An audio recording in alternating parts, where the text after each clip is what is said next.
আপনার বাচ্চাকে কলা খাওয়াতে পারেন না? তাহলে আজকের এই নাস্তা রেসিপিটা আপনার জন্য। বড় ছোট সবাই পছন্দ করবে এমন একটা হেলদি নাস্তা। যেমন এটা হেলদি তেমন খেতেও খুব মজাদার। বাচ্চা বড় সবাই খুব পছন্দ করবে আর বাচ্চারা তো চেটেপুটে খেয়ে দেবে। এই নাস্তাটা এতটাই মজার হয়, আমি আমার বাচ্চার জন্য তৈরি করেছি। আমার বাচ্চারা এত পছন্দ করেছে যে কি বলবো।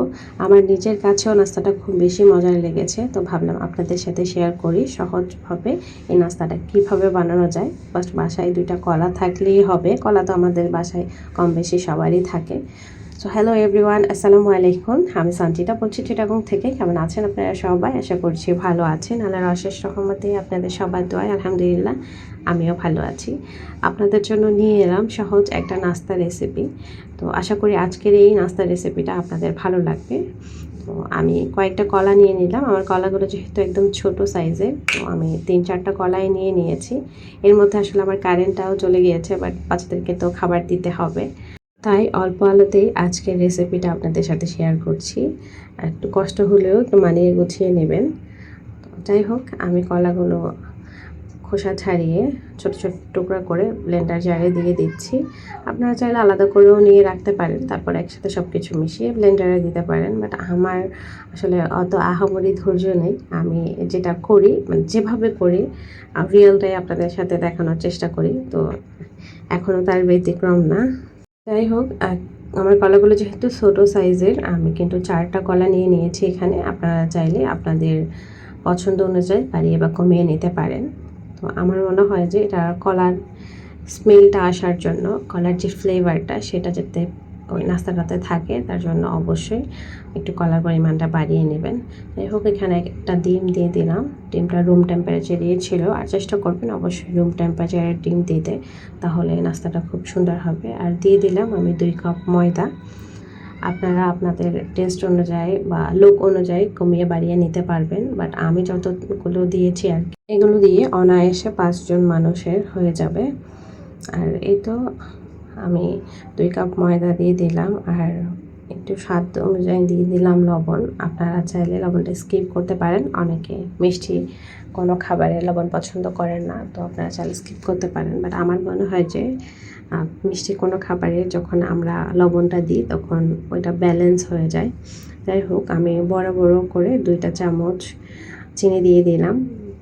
আপনারা এটা আপনাদের টেস্ট অনুযায়ী দিবেন, এটা যার যার ব্যক্তিগত, কারণ কেউ চিনি বেশি খায় কেউ কম খায়। তো আমার কলাটা মিষ্টি ছিল, তারপরেও আমি 2 চামচ চিনি দিয়েছি। আর যেহেতু বাচ্চারা খাবে, বাচ্চারা একটু মিষ্টি না হলে খেতে চায় না। আর এই তো দিয়ে দিয়েছি 1 কাপ দুধ আর আধা কাপ পানি। আর আমার মিশ্রণটা প্রায় রেডি। এখন এখানে আমার আর কিছু দেওয়ার নেই, আমি সুন্দর করে একবার ব্লেন্ড করে নিব। ব্লেন্ড করার পর আমি আরেকটা জিনিস অ্যাড করব, সেটা হচ্ছে বেকিং পাউডার বা বেকিং সোডা। আপনাদের বাসায় যার বাসায় যেটাই থাকে আপনারা সেটাই অ্যাড করতে পারেন। বেকিং সোডাটাও যে কাজ করে বেকিং পাউডারও একই কাজ করে। হয় না যে কেউ 80% তো কেউ 90%, এইভাবেই আপনাদের বাসায় যেটা থাকে বেকিং সোডা হোক বা বেকিং পাউডার হোক আপনারা দিয়ে নিতে পারেন। তো আমার বাসায় বেকিং পাউডার ছিল, তো আমি বেকিং পাউডার দিয়ে দিলাম 1 চা চামচ। পাউডারটা একটু মিশিয়ে দিয়ে আমি আবারও ব্লেন্ড করে নেব। আপনারা চাইলে একসাথে দিয়ে এটা ব্লেন্ড করতে পারেন, বাট আমার মনে হয়েছে এটা আমি সামান্য একটু ব্লেন্ড করার পরে দিব। তো আমি এভাবেই করলাম। এই তো আমার ব্যাটারটা রেডি। এখন আমি ব্যাটারটা একটা বলে ঢেলে নেব। ব্যাটারটার ঘনত্ব হয়তো আপনারা দেখেই বুঝতে পারছেন। আমরা গোলা রুটির জন্য যে ব্যাটারটা করি ঠিক সেই ব্যাটারটাই আমরা যারা গোলা রুটি করি, রেগুলার খাই কম বেশি, আসলে গোলা রুটির আন্দাজটা আমাদের বোঝা হয়ে গেছে। আর যারা কখনো গোলা রুটিও করেনি তারা হয়তো আজকের আমার এই ভিডিওটা দেখলে একদম পারফেক্ট একটা ডো তৈরি করে নিতে পারবেন। যেহেতু আমি মেজারমেন্ট করে দিয়েছি, 2 কাপ ময়দার সাথে 1 কাপ দুধ আর আধা কাপ পানি মিক্স করলে পারফেক্ট একটা গোলা রুটির ডো তৈরি হয়ে যায়। আজকের এই প্যান কেকটা বানানোর জন্য আমার ডোটা কিন্তু রেডি। আমার বাচ্চারা এই নাস্তাটার একটা মজাদার নাম দিয়েছে কলার প্যানকেক। তো আমি এটা নিয়ে আসলে অনেকক্ষণ হাসাহাসি করছিলাম, তো যে আমার বাচ্চারা খুব সুন্দর একটা নাম দিয়েছে, যেহেতু এটা প্যানকেকের মতোই দেখতে। তো যেহেতু কলা দিয়ে বানিয়েছি তো তাই আমার বাচ্চা এই নামটা দিয়েছে। যাই হোক, চুলায় আমি একটা ফ্রাই প্যান বসিয়ে দিয়েছি। আপনারা আপনাদের সুবিধা মতো যে কোনো কিছুতেই এটা করে নিতে পারেন। তো আমার মনে হয়েছে এটা ননস্টিকের প্যানে খুব সুন্দর হবে, তো তাই আমি ননস্টিকের প্যানটাই বসিয়ে দিলাম। আপনারা চাইলে এটা হচ্ছে রেগুলার যেখানে আপনারা নাস্তা তৈরি করেন ওইখানেও বানাতে পারেন। মোট কথা হচ্ছে যেখান থেকে তুলতে আপনাদের সুবিধা হবে আপনারা সেখানে করে নিতে পারবেন।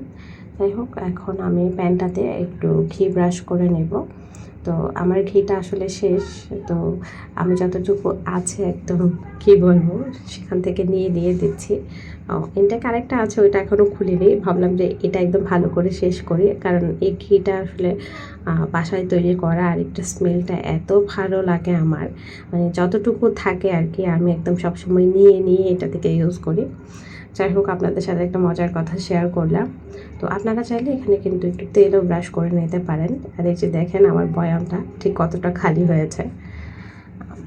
তো যেটা বলছিলাম, আপনারা চাইলে এখানে তেলও ইউজ করতে পারেন, বাট একটু ঘিটা দিলে স্মেলটা একটু ভালো আসবে। তো যদি পারেন বাসায় থাকে তাহলে অবশ্যই ঘিটা ইউজ করার চেষ্টা করবেন। আর এই তো বিসমিল্লাহ বলে আমি আমার প্রথম পিঠাটা দিয়ে দিলাম। তো মশালা দেওয়ার সাথে সাথে চারদিকে এত জালিযুক্ত নেট তৈরি হচ্ছে, দেখে খুব সুন্দর লাগছে যে প্রথম পিঠাটাই মাশাআল্লাহ আমার খুব সুন্দর হয়েছে। তো আমি একটা ঢাকনা দিয়ে ঢেকে দিলাম কয়েক সেকেন্ডের জন্য, প্রায় 30 থেকে 35 সেকেন্ড আমি এখানে ছিলাম। তো দেখেন মাশাআল্লাহ আমার নাস্তাটা কিন্তু হয়ে গিয়েছে। আপনারা চাইলে একটু উল্টে পাল্টে ভেজে নিতে পারেন। আর এই তো আমার নাস্তাটা কিন্তু রেডি। মাশাআল্লাহ নিচে যেমন সুন্দর হয়েছে উপরটাও খুব সুন্দর হয়েছে, আর এতটা জালিযুক্ত হয়েছে আমি নিজেও ভাবতে পারিনি যে আসলে এতটা সুন্দর হবে। মাশাআল্লাহ নাস্তাটা কিন্তু খুবই জুসি হয়েছে আর এতটা সফট হয়েছে, আপনারা একবার বাসায় ট্রাই না করলে আসলে বুঝতে পারবেন না নাস্তাটা ঠিক কতটা মজার হয়েছে। আর দেখেন কতগুলো জালি ক্রিয়েট হয়েছে, এটার জন্য আরও নাস্তাটা দেখতে বেশি সুন্দর লাগছে। তো এইভাবে করে আমি প্রায় কয়েকটা নাস্তাই বানিয়ে নিলাম। আমার এদিকে নাস্তা বানাচ্ছি আর এদিকে শেষ হয়ে যাচ্ছে, আমার বাচ্চারা নিয়ে খেয়ে নিচ্ছে। আমি তাই এখন ওদেরকে একদম বলে দিয়েছি যে একটু ধৈর্য ধরো, আমি সম্পূর্ণ নাস্তা একসাথে তৈরি করে নিই, তারপরে তোমাদেরকে খেতে দেব। আমার ভিডিও তো করতে হবে তাই না? কিন্তু আমার বাচ্চারা খাবারটা খেয়ে এত মজা পেয়েছে, ওরা লিটারেলি বারবারই নিয়ে খেয়ে নিচ্ছিল মাশাআল্লাহ। আর এই তো এভাবে করে আমি সবগুলো নাস্তা বানিয়ে নিলাম। আজকের আমার এই রেসিপি ভিডিওটা আপনাদের কাছে কেমন লাগলো অবশ্যই একটা লাইক কমেন্ট করে জানাতে ভুলবেন না। আমার ভিডিওর কোনো অংশ যদি আপনাদের ভালো লাগে আমার চ্যানেলের পাশে থেকে যাওয়ার অনুরোধ রইল। আর এই তো দেখেন মাশাআল্লাহ খুব সুন্দর হয়েছে কিন্তু নাস্তাগুলা, আর খুব সফট হয়েছে। আজকের মতো এখান থেকে বিদায় নিচ্ছি, দেখা হবে নেক্সট কোনো ভিডিওতে নেক্সট কোনো রেসিপির সাথে। ততক্ষণের জন্য সবাই ভালো থাকবেন, সুস্থ থাকবেন। এবার বিদায় নিচ্ছি, আল্লাহ হাফেজ, আসসালামু আলাইকুম।